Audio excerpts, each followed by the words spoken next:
Today I'm with Nicole from Top Tier Transitions. So please tell me a little bit about what you do today. Thank you for having me. This is really nice, Lisa. So what I do is senior relocation, and I used to work in corporate relocation.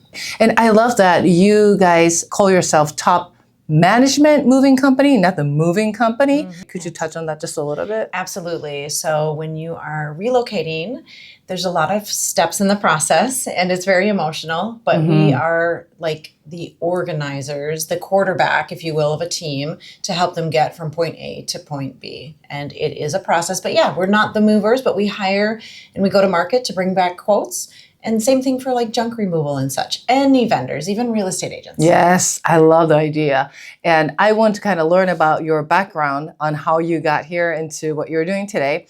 I know you worked in corporate Americas. So can you share with us a little bit of what you did in corporate America and how long you were in that career? Absolutely. So I feel like I cut my teeth working for Wells Fargo Mortgage, so a very large corporation, and we would call upon other large corporations. So I have really spent over 25 years in corporate America. There's a little bit ahead of time before that, a little bit after that, but in general, it's about 25 years.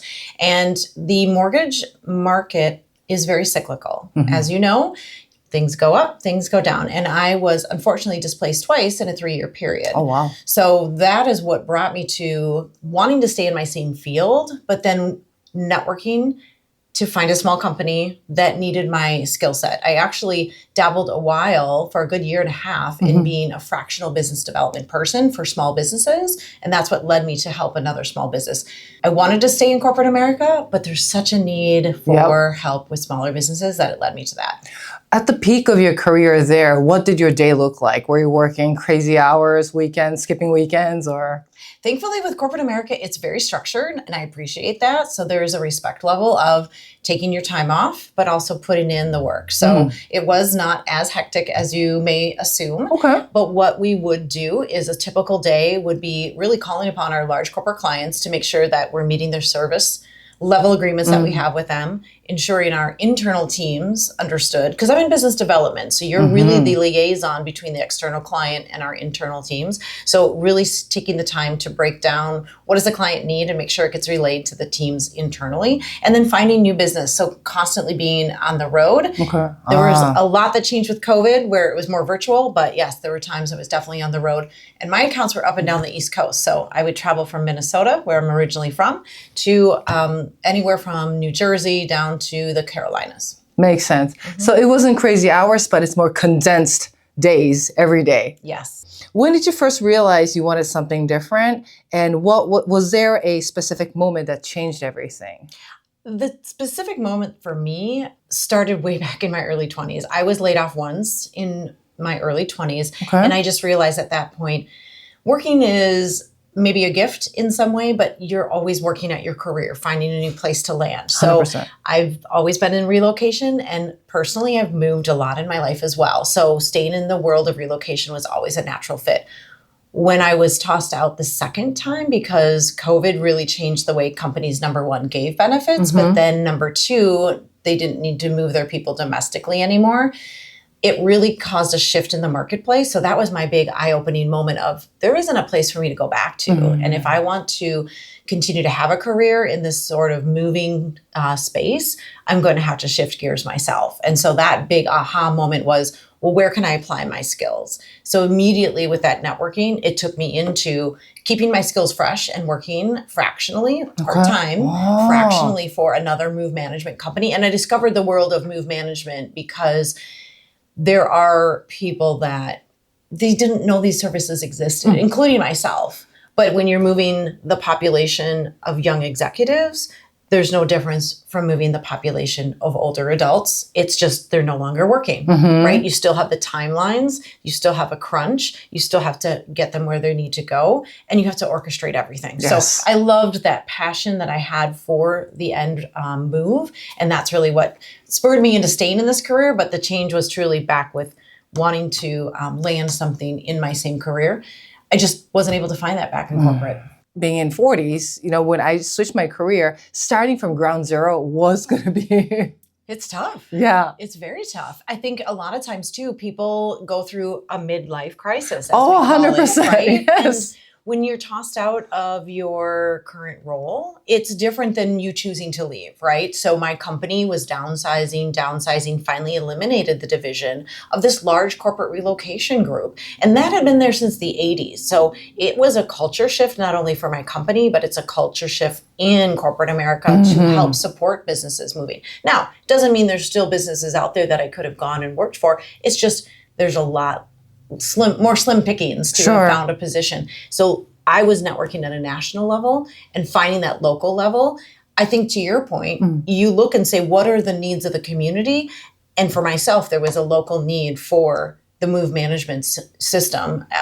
And that's where I stepped in. So to your whole point, moving from whether it's a corporate role into a small business role, the idea is even the career of could you move into real estate? It's still a big corporate engine in a way, but you're taking it at a smaller angle and making it more boutique. Your thought process in that moment, who supported you and who questioned your decision? Oh my goodness.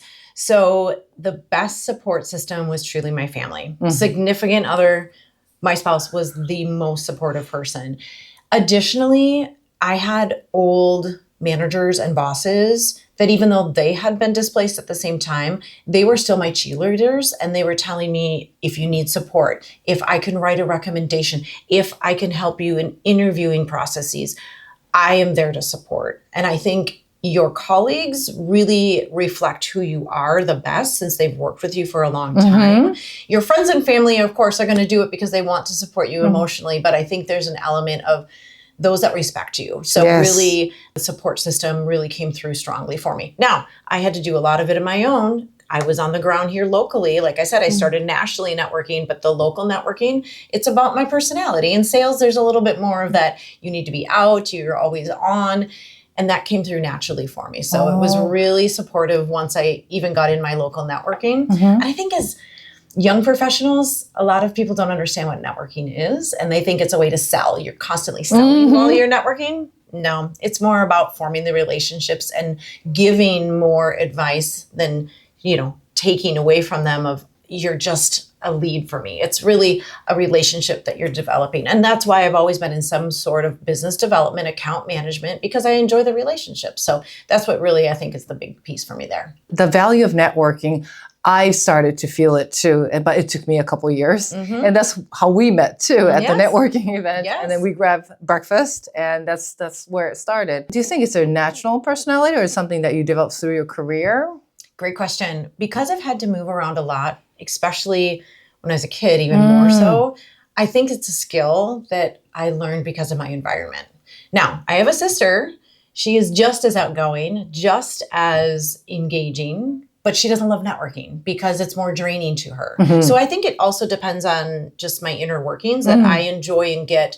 Because I'm more extroverted, I get the energy from a networking event, where I believe more introverted people, you have to pump yourself up, and then you need to give yourself a little space to recover from that. So knowing my personality over the years, it's something that I've enjoyed doing, networking, because it's more of my personality and the environment I grew up in. So makes sense. What was harder than you expected through that process? I was not expecting the process to take as long as it did. I think when I started my career in the late 90s, early 2000s, it was who you knew. I literally walked into an interview and walked out with a job same day. That was a career event, a career fair that my company was having at the time. In today's society, there's something called the quiet hiring phase that's going on. There's a lot of ghosted job, empty openings that companies are putting up simply because, number one, they may not have the finances to fulfill the roles, or number two, they're trying to show to their employees, yes, we're really trying to get you some help and hire, because a lot of people now are doing 2 jobs versus 1. And third, I want to say it's really a lot about this quiet hiring phase. It's a lot about if you don't know somebody or you're not visible on social, who's going to know you? You have to network to find your next role. And I learned that the hard way when I was younger. When you're not expecting to lose your job, you're not out there maybe networking in advance. Now, having lost it twice in 3 years, I don't stop networking. It's more about what can I do to know what their job is or help them with their job or constantly looking ahead. And I hit 50 this year. I'm just going to say it out loud. So I know there's, segment, if you will, of my career. So knowing what I can do with that skill set and wanting to give it back, the networking piece has really become into focus for me. That's a great advice for a lot of people too, because you have to be strategic. I think a lot of people may take a career break in between jobs around this age and say, okay, well, I probably have time or I'm drained from my past. And that time lag may be really risky. Thank you. Do you miss anything about the corporate life? Oh, I do miss some things about the corporate life. There's a lot more structure within the corporate life. And I say that because if you have a problem, there's a process and a procedure to solve that problem. And we're talking internal problems, right? When I think of a problem, it's either going to be the person, the process, or the price. So when you do have a people problem, you can have a sounding board within your own internal corporate structure to go and seek out advice to solve that problem. If you have a pricing problem, you can also raise that up in a corporate structure and it gets reviewed. There can be teams upon teams that are reviewing that and it's a constant engine that is always running. When you work in small corporate America, you're running multiple positions in one person. So even though I'm running business development, I'm also doing my own marketing. I'm also checking my own pricing. I'm also doing industry research. There's not necessarily these divisions. It's very, very tight and small knit. And guess what? If you have a people problem within a small business, there's nowhere to hide. There's no one to go to. You have to work out those problems more directly than you can in a team setting. So I think for me, yes, I do miss some of that structure. I don't miss the red tape. I don't miss the timelines that take a long time to get things done, but I certainly miss some of the structure. Yeah. And I'm a structured person in general, so. So how do you leverage your skill set today to try to get organized in small businesses, if you will? That's a really great question. Skills that I learned have become ingrained in me. And I don't think I've ever lost them. So like in education, once you get your degree, no one can ever take it away from you. It's like riding a bicycle. I feel the same way with what I'm doing now. I continue to bring that skill set. I haven't lost it. So I'm super organized with a calendar and I follow up with emails. And I come over from a generation where I still believe heavily in service. My job was service oriented. If I said I was going to email someone, I would be following up on that action. Maybe not so much of a checklist type thing, but making sure I'm following through because your word is only as good in corporate America when you're in service as your word. Your price can be the same as someone down the street or they could be lower than you. But if they don't have the service, you can win that deal every single time. Yes. And keep and retain customers is so important in today's society. You go to McDonald's and you want to order something, the person may not get your order right. Now we have machines that are involved more and more in our society, in real estate or any large ticket purchases. Think about car purchasing. We've really seen an influx of technology come in where people don't want to deal with other people. They just want to deal with a machine like a computer or maybe like Canva. They want to, or not Canva. Carvana? Carvana, yes. You roll up to their big, beautiful glass tower and you can come up to that big carousel, put the coin in and your car comes down. You know, there's an idea there of it's exciting, but where's the service if something goes wrong with your car or if you have a question that can't be answered by ChatGPT? I think people still want to buy from people and that service to me will never go away. So yes, I'm still of a generation where I appreciate having service. So yeah. So let's talk about what you do today. You are a one-stop shop. Yes. Every case is probably different. Of course. Can you kind of touch on how you structure your services? Absolutely. So we love to meet our clients where they're at in the process. Maybe they don't know where they're going to move. I have a partner that I can refer them to. Maybe they have everything ready. It's just now they need someone to come in and do all the services. So our services include downsizing, decluttering, right sizing, which means helping them set up their new place. Will the things that they have in their home today fit in the new place that they have? And I think we bring a sense of comfort as well with offering so many different services because it's a big thing to move. What? The biggest changes in lives, divorce, marriage, having a family, moving. Moving is really a big one on that list. So having someone orchestrate that for them and provide the comfort, it's meeting them where they're at.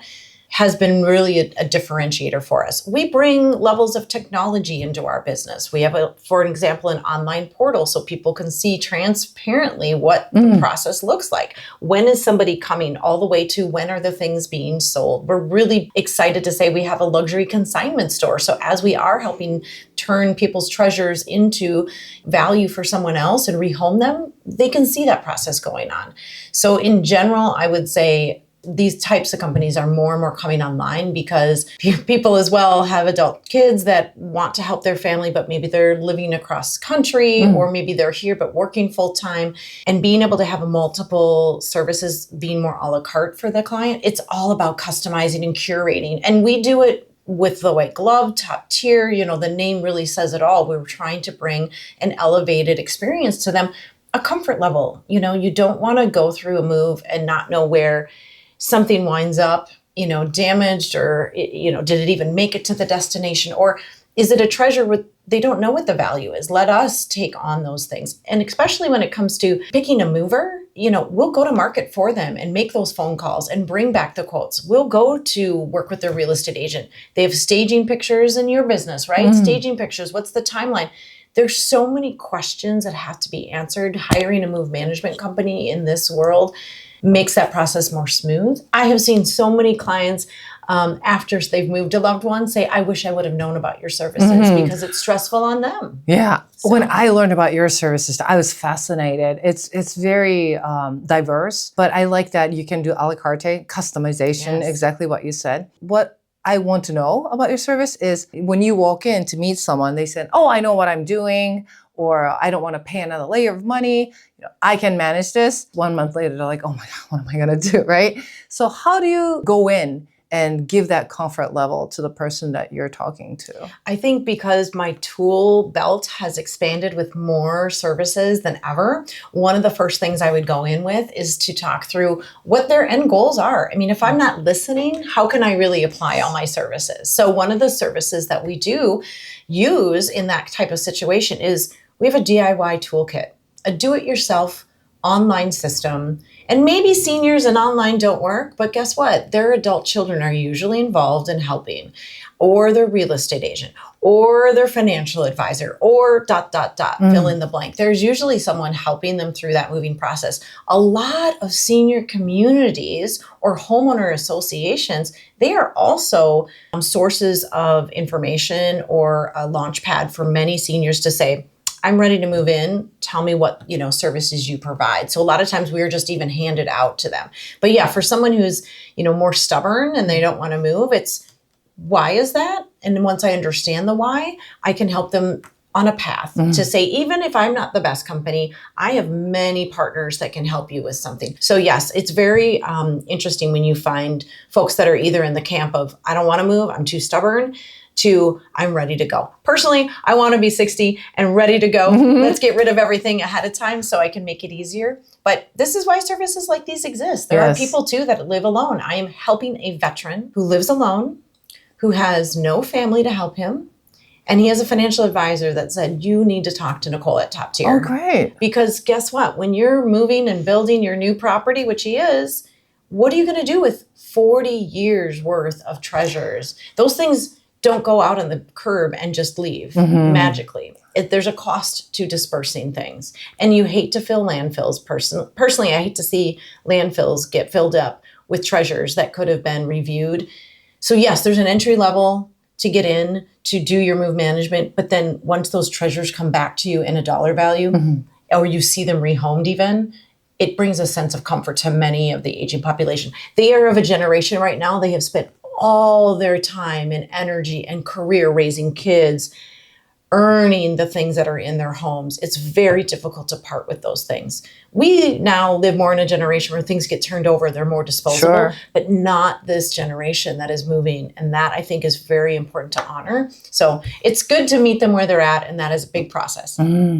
Just as curiosity, but what is like the rejection level? Like when you first go in, is it 50-50? 2080? Usually they are calling us, right? We're called in Oh, on a okay. referral basis. And if they're not ready, we have, guidebooks that help them through. We have some papers such as like flyers that talk about our services. Person may not be ready today, but there might be a need in the future. So today what we provide our referral partner is the information to basically the ammunition to help them as they're working with their client. And at some point, the client is either forced to go or willing to go. And usually a forced situation, just real quick, is a fall or multiple health issues at once, or, the person runs out of money and they have no other place to live. So there are some real difficult situations that people get themselves into, either by not planning or life just happens to them. And so again, going back to meeting them where they're at, a lot of it is giving them those tools and resources. Whether they're stubborn or not, they're still deserving of respect of where they are in their life and helping them move if they need that moving. And again, families, a lot of them say we're going to help and start on our own. So our DIY toolkit is the best way to have them start. And then when they're in the middle of the process and they say, gosh, I'm not able to do anymore, I want to turn it over, we're already there for them to just pick up. So we all know, and we used to say this in banking, if you don't have enough goodwill built up, in other words, you're not making deposit into that bank account with your client, things will go wrong. You don't have anything to pull back out. You don't have any of those deposits to pull out on. So if you start with just zero and all of a sudden you have problems, you didn't set those expectations and build that goodwill, you're already going to be behind the eight ball the whole time. So a lot of times for us, it's about we want to be successful and we want to set them up for success. And guess what? We have referral partners that we're also held to their expectations. So I think that's why corporate America and the structure and the background really lends well to what I'm doing now. It makes sense to keep the process going. And, this is a newer company, but all of us have 25 plus years of experience. And we bring that to the table to really, again, it's about the client, helping them get to where they're going. I think you tied into your corporate occupation into what you do today. So that tied in really nicely. Thank you. Thank you. Yeah, I think everyone should check out your website and what you do. You have a lot of great tools to play with on the website, and we're all going to need it someday, right? Whether if it's us or our family. So that's right. Thank you very much for sharing Thank you, you do Lisa. today and your history. It's been a pleasure. I'll see you in the golf course. Absolutely. Again. Yes, we will. We'll go out again and play. I love that. Thank you for your very time. much. Thank you.